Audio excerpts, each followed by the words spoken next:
Hi all, ಇದು Wednesday full day vlog ಆಗಿರುತ್ತೆ. ಇವತ್ತು ಅಚ್ಚು ಮನೇಲಿದ್ರು ಅಂತೇಳಿ ಅವ್ರನ್ನೂ ಕರ್ಕೊಂಡು ಯಲಹಂಕದಲ್ಲಿರೋ ರೈತರ ಸಂತೆಗೆ ತರಕಾರಿ ತೊಗೊಂಬರೋಣ ಅಂತೇಳಿ ಹೊರಟೆ. ಇಲ್ಲಿ ನೇರವಾಗಿ ರೈತರಿಂದನೇ ತರಕಾರಿ ಬರೋದ್ರಿಂದ ತುಂಬಾ ಫ್ರೆಶ್ ಆಗಿರುತ್ತೆ. ಹಾಗಾಗಿ 15 ದಿವಸಕ್ಕೊಂದ್ಸತಿ ಹೋಗಿ ತರಕಾರಿ ತೊಗೊಂಬರ್ತಾ ಇರ್ತೀನಿ. ಅಚ್ಚುಗೂ ಕೂಡ ಕೆಲಸ ಬಂತು ಅಂತೇಳಿ ಅಡುಗೆನೇ ಮೊದಲು ಮಾಡ್ಕೊಳ್ಳೋಣ ಅಂತೇಳಿ ಅಡುಗೆ ಮಾಡ್ಕೊಳ್ತಾ ಇದ್ದೀನಿ. ಇವತ್ತಿನ ಊಟಕ್ಕೆ ನಾನು ಪಾಲಕ್ ಚಪಾತಿ, ಹೀರೆಕಾಯಿ ಎಣ್ಗಾಯಿ ಮಾಡ್ಕೊಳ್ತಾ ಇದ್ದೀನಿ. ಊರ ಸೈಡು ಇದನ್ನು ಅವಾಗವಾಗ ಮಾಡ್ತಾಯಿದ್ರು, ತುಂಬಾ ಖುಷಿಯಿಂದ ತಿಂತಾಯಿದ್ವಿ. ಹಾಗಾಗಿ ಇವತ್ತು ಫ್ರೆಶ್ಶಾಗಿ ಹೀರೆಕಾಯಿ ಇತ್ತಲ್ಲ ಅಂತೇಳಿ ಮಾಡ್ತಾಯಿದ್ದೀನಿ. ಕಡಲೆ ಬೀಜ ಎಳ್ಳನ್ನ ಹುರಿದು ಎತ್ತಿಟ್ಕೊಳ್ತಾ ಇದ್ದೀನಿ. ಅದೇ ಬಾಣಲಿಗೆ ಈರುಳ್ಳಿ ಕೆಂಪಾಗೋವರೆಗೂ ಹುರಿದು ಒಂದು ಟೊಮೆಟೊ ಕೂಡ ಹಾಕ್ಕೊಂಡು ಫ್ರೈ ಮಾಡ್ಕೊಳ್ತಾ ಇದ್ದೀನಿ.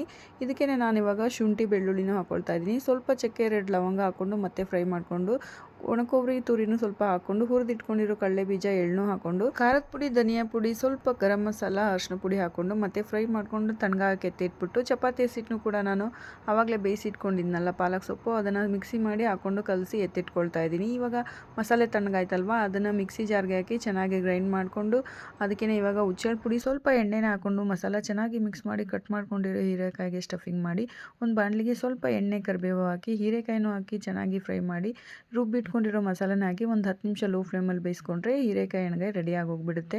ಇನ್ನು ಊಟ ಆದಮೇಲೆ ತರಕಾರಿನೂ ಕೂಡ ಆರ್ಗನೈಸ್ ಮಾಡ್ಕೊಂಡಿದ್ದೀನಿ. ಪೂರ್ತಿ ವಿಡಿಯೋ ಅಪ್ಲೋಡ್ ಆಗಿದೆ. ಫ್ರೀ ಇದ್ದರೆ, ಇಂಟ್ರೆಸ್ಟ್ ಇದ್ದರೆ ಒಂದು ಸತಿ ಚೆಕ್ ಮಾಡಿ.